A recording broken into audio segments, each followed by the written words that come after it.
Iteka n'umunezero ntangere vyo gusubira kubana namwe banywanyi bacu muriko murabana natwe makuru n'ibiganiro vya misi yose tubandanya gushikiriza kuri no mbonesha kure yacu nayo yanyu Umuhoza TV.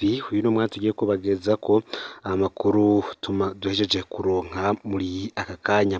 N'amakuru tuza kubabwiramwo vyinshi bitandukanye, muraza kumviriza amabanga menshi mutari muzi kuri dosiye y'ababikira batatu b'abataliyanokazi bapfiriye mu Kamenge. Icaha cashizwe kuri Christian Butoyi kuri ubu anagipfunzwe, kandi bivugwa ko yari afise uburwayi bwo mu mutwe. Ni vyinshi tuza kugarukako, muraza kumvirizamwo abategetsi bagiye batandukanye ndetse na bimwe mu bihangange vyoba vyaragize uruhara mw'irandagurwa ryabo bakenyezi. Ese kuki abo bataliyanokazi, abo babikira batatu b'abataliyanokazi bagandaguwe bari bazi iki? Kuki bagandaguwe kw'itegeko rya bamwe mu bategetsi? Ukaza kuvyumviriza muri ano makuru, ntuze gucikwa. Fyonda sabone canke subscribe kuri hotel wafyinda ko kugira ngo toja ucikanwa n'amakuru y'ibiganiro tubandanya gushikiriza uri mu bambere. Mwahe kaze mwidonido yano makuru. Muri Myandagaro umwaka w'2014 ubutegetsi bwa Nkurunziza bwagize ikibazo gikomeye cyane, ni ikibazo ca Kireba Ondeze. Ko batabizi neza, aha nahavugwa muri Republika Iharanira Intwaro Rusangi ya Kongo hatorezwa imbonerakure ngo zari kuzofasha mu gukumira abo bose bari kuziyamiriza ikiringo ca gatatu ca Petero Nkurunziza. Ababikira batatu rero b'abataliyanokazi bakora muri Paruwasi Guide Maria Comforti mu Kamenge. Bano babikira ngo bari basanzwe bakorera mu buseruko bwa Republika Iharanira Intwaro Rusangi ya Kongo, banafiseyo ibitaro. Bakaba bari bamaze no kuvura zimwe mu mbonerakure zakomerekeye mu myimenyerezo muri Kireba Ondeze. Bari banafise kandi amabanga ajanye n'urudandazwa rw'amagendo rw'ubutare n'imiti. General Adolphe Nshimirimana yakorera hagati y'u Burundi ndetse na Republika Iharanira Intwaro Rusangi ya Kongo. Ibi vyose turaza kubigaruka ko ndetse nabo baba barivugwa muri iyi dosiye cyane. Turaza kandi kubageza ko imwe mu ntahe yashinzwe n'umwe mu batumwe kugandagura abo babikirakazi b'abataliyanokazi, akaba yari n'umwe mu ntwazangabo yari yarirukanywe no mu gihugu cy'u Burundi, ariko bikaza kuvugwa ko yoba yarishwe na bamwe mu bakozi b'iperereza, harimo Joseph Mathias Niyonzima batazira Kazungu ndetse na Alexis Ndayikengurukiye batazira Nkoroka. Ibi vyose ukaza kubikurikira mw'idonido yano makuru ku buryo burambuye. Kw'igenekerezo ya 20 niho umuyobozi w'iradiyo RPA yari ifise icicaro i Bujumbura yatabwa mw'ibohero azira ko yoba yarashize ahabona ibijanye n'ubwicanyi bwakorewe ababikira batatu bo mu kigo cahitirirwa Buyengero mu Kamenge. Uyu akaba yararengukishijwe hishimikijwe umutahe w'imvo yo gutanga umuco kuri iyo dosiye no gutanga umwicanyi abitse. Icariho c'umushikirizamanza kizigenza wa Republika Murantunge, icaro c'umushikirizamanza wa Republika yamukurikirana ku vyaha bine, arivyo ububegito bwo kutifadikanya n'inzego mu matohoza y'iyo dosiye, kwifadikanya n'abicanyi, gukingira ikibabo mwicanyi ndetse no kumena amabanga ya dosiye ikiri mu matohoza. Naho vyarugwa kandi abarundi benshi babona ko RPA mu kugira amatohoza kuri ubwo bwicanyi yakoze ibikora ko ahubwo yari ikwiriye gushimirwa. Amaparike n'amasentare yo mu gihugu yarakwiriye ngo kuvavana n'akageso ko gufata indongozi zimwe mu gihugu nk'abarengeye ivyo kugirwa ko amatohoza.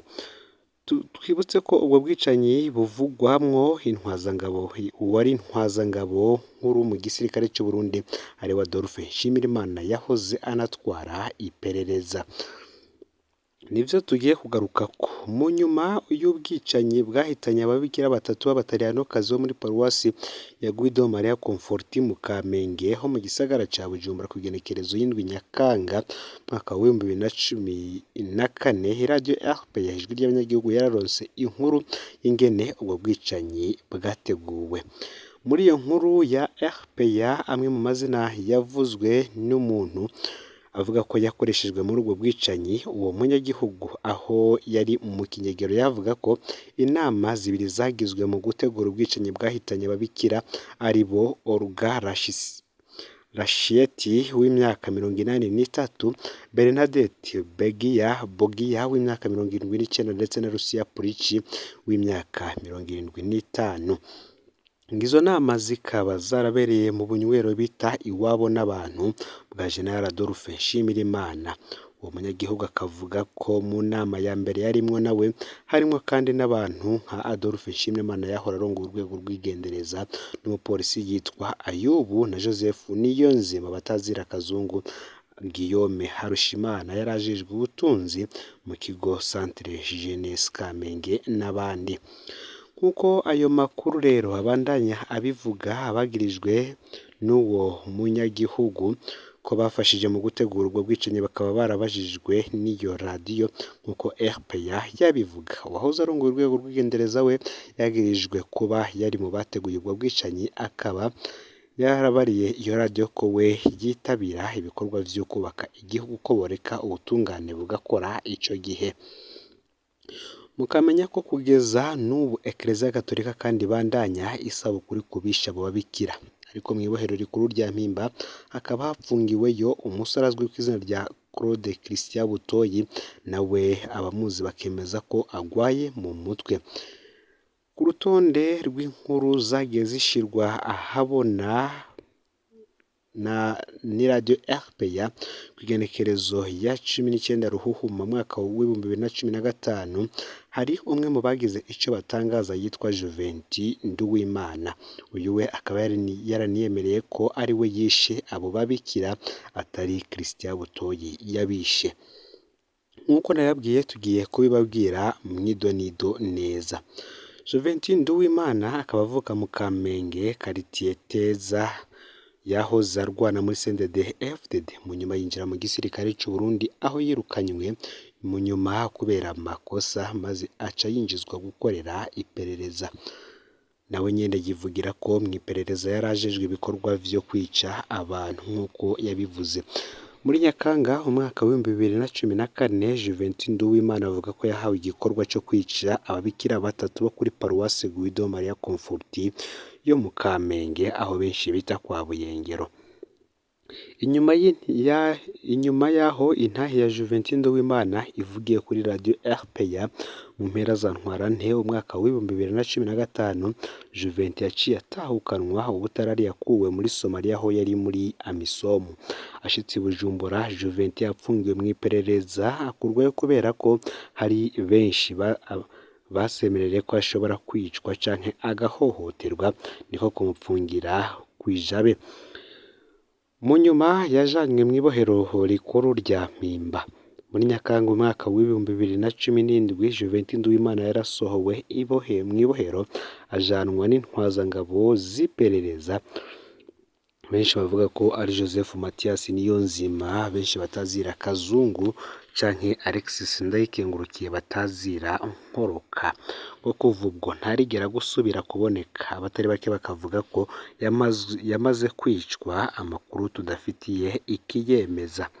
Kuko nababwiye nkitangura ano makuru, ababikira batatu baba barazize imvo z'ivyo bazi muri baba barazize ivyo bari bazi muri politike ndetse n'imwe mu myimenyerezo yariko ihabwa imbonerakure mu gihugu ca Repubulika Iharanira Intwaro Rusangi ya Kongo ku kijanye na Kiriba Ondezi. Iki rero kikaba ari ikibazo cyari gikomeye cyane ubutegetsi bwa Perezida Nkurunziza bwari bufise inyuma y'ikibazo cya Mutama Mbonimpa. Ababikira b'abatariyanokazi rero barishwe, icaha gishirwa kuri Christian Butoyi kuri ubu anapfunzwe benshi kandi bakaba bemeza ko afise ingwara yo mu mutwe, akaba ngo yaramaze n'igihe kitari gito mu bitaro kwa Arejante. Ngaba baganga ababikira b'abatariyanokazi ngo bari bafise ivyo amakuru bazi kuko bakorera mu buseruko bwa Repubulika Iharanira Intwaro Rusange ya Kongo banafiseyo ibitaro kuko ari nabo bavura imbonerakure zakomerekera mu myimenyerezo muri Kireba Ondezi, bakaba bari banafite amabanga ajanye n'urudandazwa rw'amagendo rw'ubutare n'imiti. Jean Adolphe Nshimirimana yakorera hagati y'u Burundi na Repubulika Iharanira Intwaro Rusange ya Kongo. Ifungwa rero rya Mutama Mbonimpa bamuhora kuvuga nawe ukuri ryababaje bano babikira bageraho badashobora kuryihanganira. Ubutegetsi rero bwaramenye ko ababikira bashaka kuja gusurira